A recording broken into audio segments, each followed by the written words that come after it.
Hello everyone, welcome to CAGA Adda 24। आज है 13 सितंबर 2024 और आज के दिन से रिलेटेड सारे इम्पॉर्टेंट करंट अफेयर्स हम इस वीडियो में डिस्कस करेंगे और साथ ही साथ उनसे रिलेटेड जो भी अब तक हमने करंट अफेयर्स पढ़े हैं उन्हें रिवाइज करते चलेंगे। चलिए शुरुआत करते हैं आज के हमारे सेशन की। हाल ही में भारतीय नौसेना ने कोचीन में पनडुब्बी रोधी युद्धपोत INS मालपे और INS मुल्की को लॉन्च किया है। यानी कि ये क्या है, ये एंटी सबमरीन वॉरफेयर शिप है। ये देख रहे हैं आप, ये दोनों जो शिप्स हैं इनको लॉन्च किया है। कहाँ से? कोचीन से। इनका नाम क्या है? मालपे और मुल्की। ठीक है, ये दोनों नाम याद रखिएगा, ये इम्पोर्टेंट है। अच्छा, ये जो शिप्स हैं इनकी एक खासियत क्या है? तो ये उथले पानी में काम करने में सक्षम पनडुब्बी रोधी जहाज है जो भारत की नौसैनिक रक्षा के लिए एक महत्वपूर्ण अतिरिक्त है। अभी तक हमने सबमरीन से रिलेटेड न्यूज़ पढ़ी थी ना, तो ये एक एंटी सबमरीन शिप है। एक नहीं मतलब दो है, तो ये एंटी सबमरीन शिप्स बनाई गई हैं। आगे चलते हैं, एक बार क्विक रिवीजन कर लेते हैं सबमरीन या जो भी हमारी नौसेना से रिलेटेड जो भी अभी तक हुए हैं एक्सरसाइज उनसे रिलेटेड। तो भारतीय नौसेना जहाज INS तबार ने हाल ही में स्पेनिश जहाज अटल्या के साथ समुद्री साझेदारी अभ्यास में भाग लिया। जापान भारत समुद्री अभ्यास 2024 जिसको बोलते हैं जिमेक्स 24 जापान के योगासुका में शुरू किया गया। अयुत्या जो भारत और थाईलैंड के बीच आयोजित एक समुद्री अभ्यास है। भारतीय नौसेना और फ्रांसीसी नौसैनिक बलों के बीच समुद्री अभ्यास वरुण आयोजित किया गया। नेक्स्ट न्यूज़ पर चलते हैं। हाल ही में संयुक्त राष्ट्र यानी यूनाइटेड नेशंस ने international day of south south cooperation मनाया। ये कब मनाया इन्होंने? 12 सितंबर को। इसकी थीम थी a better tomorrow through south south cooperation. अब एक बार इम्पॉर्टेंट डेज रिवाइज कर लेते हैं सितंबर के अब तक जो भी रहे हैं। तो 1 सितंबर को मनाया था हमने इंडिया पोस्ट पेमेंट बैंक का 7वां स्थापना दिवस। 2 सितंबर को मनाया था विश्व नारियल दिवस। 3 सितंबर को मनाया गगनचुंबी इमारत दिवस। 5 सितंबर को अंतर्राष्ट्रीय चैरिटी दिवस। 6 सितंबर को राष्ट्रीय पुस्तक वाचन दिवस। 7 सितंबर को मनाया था अंतर्राष्ट्रीय गिद्ध जागरूकता दिवस, अंतर्राष्ट्रीय पुलिस सहयोग दिवस और विश्व भौतिक चिकित्सा दिवस। वहीं 8 सितंबर को मनाया अंतर्राष्ट्रीय साक्षरता दिवस। 10 सितंबर को मनाया विश्व आत्महत्या रोकथाम दिवस और 11 सितंबर को मनाया था विश्व शहीद दिवस। नेक्स्ट न्यूज़ पर चलते हैं। हाल ही में union bank of India PCAF पर हस्ताक्षर करने वाला पहला प्रमुख भारतीय बैंक बन गया है। मतलब ये पहला ऐसा इंडिया का बैंक है जिसने PCAF पर हस्ताक्षर किए हैं। कौन सा बैंक है वो? Union bank of India. अब ये PCAF क्या होता है? तो इसकी फुल फॉर्म है partnership of carbon accounting financial. ये वित्तीय संस्थानों की एक वैश्विक साझेदारी है जो ऋण और निवेश से जुड़े ग्रीन हाउस गैस उत्सर्जन का आकलन और प्रकटीकरण करने के लिए एक सामंजस्यपूर्ण दृष्टिकोण विकसित करने और लागू करने के लिए काम कर रही है। अब बैंक से रिलेटेड जितने भी इम्पोर्टेंट न्यूज़ हैं वो एक बार रिवाइज कर लेते हैं। बैंक ऑफ इंडिया ने स्टार धन वृद्धि सावधि जमा योजना शुरू करी थी। RBL बैंक ने विजय फिक्स्ड डिपॉजिट की घोषणा करी। हाल ही में HDFC बैंक ने भारत में गिग वर्कर्स के लिए वित्त पैकेज गीगा लॉन्च किया है। एक्सिस बैंक ने HNIs के लिए विशेष प्राइम क्रेडिट कार्ड लॉन्च किया। वहीं बंधन बैंक ने महिलाओं के लिए अपनी बचत खाता शुरू किया। नेक्स्ट न्यूज़ पर चलते हैं। तो अभी ना गोवा महाराष्ट्र हाईवे या बॉर्डर जो है वहाँ पे कुछ शोधकर्ता है यानी कि जो सर्वेयर्स रहते हैं वो लोग गए थे। तो उन लोगों ने क्या किया था, वहाँ पे महाराष्ट्र के कुंभराल में एक पवित्र मृत्तिका दलदली जंगल की खोज करी है। ये जो था ना, ये जंगल ये लुप्त हो चुका था, मतलब इसके बारे में किसी को पता नहीं था। तो ये शोधकर्ता वहाँ पहुँच गए तो उनको ये जंगल मिल गया। ये पूरी तरीके से दलदली है। ओके, चलिए आगे चलते हैं। एक बार महाराष्ट्र से रिलेटेड क्विक रिवीजन। तो महाराष्ट्र सरकार ने कारगर एवं सुधार सेवा विधेयक को मंजूरी दी। यूनिफाइड पेंशन स्कीम लागू करने वाला पहला राज्य महाराष्ट्र बना। महाराष्ट्र सरकार ने मुख्यमंत्री युवा कार्य प्रशिक्षण योजना शुरू करी। एशियन डेवलपमेंट बैंक ने महाराष्ट्र को स्वास्थ्य सेवा को बढ़ावा देने के लिए $500 मिलियन का ऋण देने का दावा किया।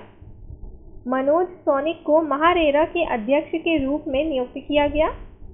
छत्रपति शिवाजी महाराज का हथियार बाघ नख लंदन से मुंबई लाया गया। महाराष्ट्र के नासिक में 80% आरक्षण के साथ जनजातीय विश्वविद्यालय स्थापित किया जाएगा। नेक्स्ट न्यूज़ पर चलते हैं। ये जो ONDC है यानी open network for digital commerce, इसके नॉन एग्जीक्यूटिव चेयरमैन मतलब गैर कार्यकारी अध्यक्ष के रूप में RS शर्मा को अपॉइंट किया गया है। अब अपॉइंटमेंट से रिलेटेड क्विक रिवीजन।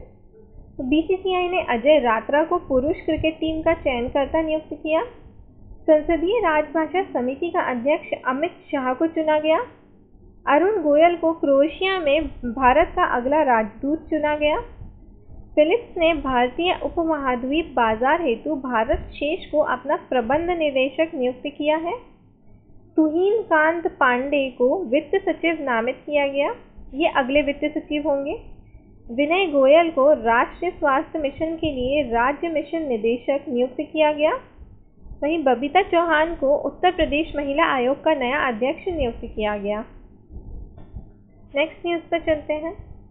हाल ही में बहरीन में भारतीय दूतावास ने पंजाब पर्यटन और ODOP योजना को प्रदर्शित करने वाली नई प्रदर्शनी शुरू करी है। अब ये जो प्रयास है ना, ये प्रदर्शनी, इससे क्या होगा, तो ये कार्यक्रम जो है पंजाब को दूतावास की चल रही फोकस स्टेट यूनियन टेरिटरी पहल में शामिल होने वाला छठा राज्य बना देगा। अब कुछ फाइनेंशियल न्यूज़। तो IMF के मुताबिक वित्त वर्ष 2024-25 में भारत की जो GDP ग्रोथ रेट होगी, GDP विकास दर होगी, वो 7% रहेगी। ठीक है। तो IMF का जो ये कब फाउंड हुआ था, मतलब ये कब बना था, तो ये 1944 में बना था IMF। ठीक है। इसके मैनेजिंग डायरेक्टर हैं क्रिस्टलीना जॉर्जीवा और इसका पेरेंट ऑर्गेनाइजेशन है, मतलब ये जो IMF है इसको किसने बनाया है, तो ये यूनाइटेड नेशंस ने बनाया है इसको। यूनाइटेड नेशन ऑर्गेनाइजेशन है ना, जिसके बारे में अभी हमने न्यूज़ पढ़ी, ये उसका ही, यही पेरेंट ऑर्गेनाइजेशन है IMF का। ठीक है। नेक्स्ट न्यूज़ पर चलते हैं। हाल ही में हमारे रक्षा मंत्री जो है राजनाथ सिंह, इन्होंने जोधपुर में IDAX-24, ये जो विमान आप देख रहे हैं ये है IDAX-24। ठीक है।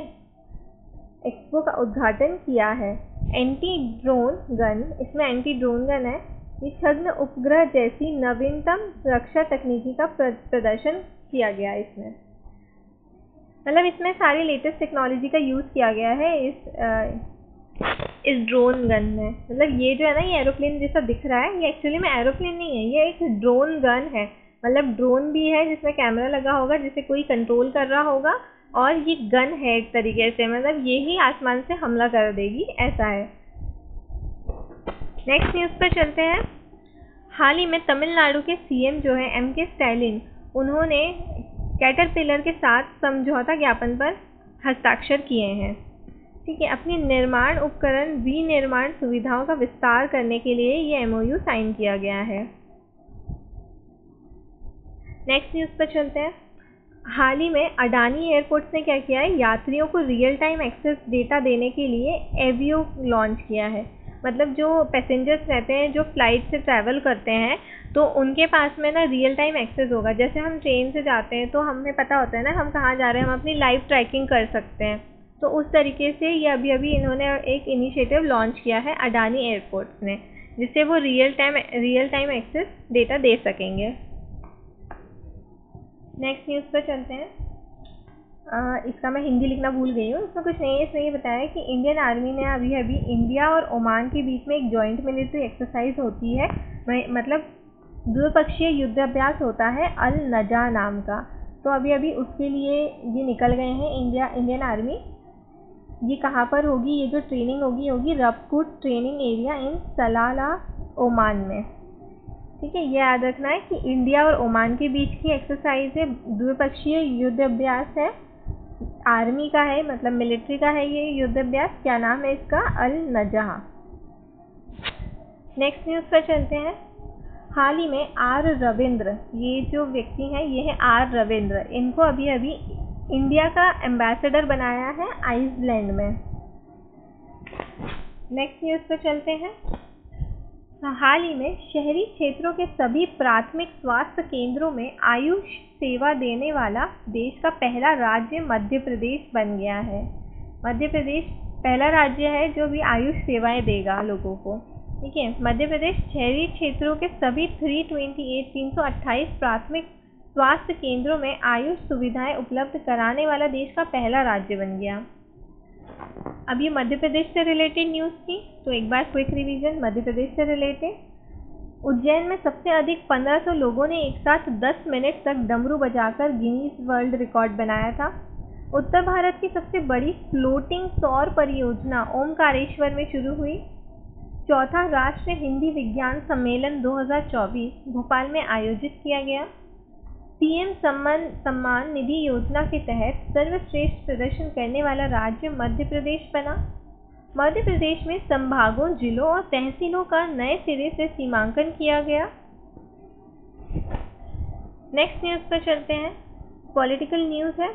मैक्सिको के मतदाताओं को न्यायाधीश चुनने की अनुमति देने वाला पहला देश बन गया है। मतलब मैक्सिको अब अपने मतदाताओं को न्यायाधीश चुनने की अनुमति देगा। वहाँ पे अब जो के मतदाता हैं वो ही अपना न्यायाधीश चुनेंगे, तो ये पहला देश बन गया है जो ऐसा करेगा। ठीक है, आगे चलते हैं। हाल ही में कैबिनेट ने पीएम ई बस सेवा भुगतान सुरक्षा तंत्र योजना को मंजूरी दे दी है। ये योजना क्या है? ये योजना है सार्वजनिक परिवहन प्राधिकरण द्वारा ई बसों की खरीदी और संचालन की योजना है ये। इसमें 3,435 करोड़ रुपए से अधिक की लागत से 38,000 से अधिक ई बसें शुरू की गई है। भारत में निर्मित ई बस सेवा भुगतान सुरक्षा तंत्र प्रधानमंत्री के आत्मनिर्भर भारत के दृष्टिकोण को पूरा करने की दिशा में एक बड़ा कदम है और प्रदूषण कम करने और पर्यावरण संरक्षण में मील का पत्थर साबित होगी ये योजना। नेक्स्ट न्यूज़ पे चलते हैं। हाल ही में मुंबई में एक ब्रिज की इनॉग्रेशन किया गया है। क्या नाम है उसका? अकुर्ली ब्रिज। ये है अकुर्ली ब्रिज मुंबई का। इसका इनॉग्रेशन किया है श्री पीयूष गोयल जी ने। ये मुंबई में वेस्टर्न एक्सप्रेस हाईवे पर है और इन्होंने कहा कि इससे न केवल उत्तरी मुंबई को फ़ायदा होगा बल्कि पूरे शहर को फ़ायदा होगा। ये रास्ता कम कर देगा और जो वहाँ का ट्रैफिक है उससे बचाएगा लोगों को, तो ट्रैफिक में लगने वाला जो समय होता है वो कम हो जाएगा। आज के लिए इतना ही। अब इस वीडियो की PDF आप लोग डिस्क्रिप्शन बॉक्स से डाउनलोड कर सकते हैं और वीडियो पसंद आया हो तो लाइक कीजिए और शेयर कीजिए ज़्यादा से ज़्यादा अपने दोस्तों तक, जिससे कि उन्हें भी इस वीडियो का फ़ायदा हो सके। और आने वाले वीडियो के लिए, लेटेस्ट अपडेट्स के लिए सब्सक्राइब कीजिए और बेल बटन पर क्लिक कीजिए। मिलते हैं अब हम हमारे नेक्स्ट सेशन में।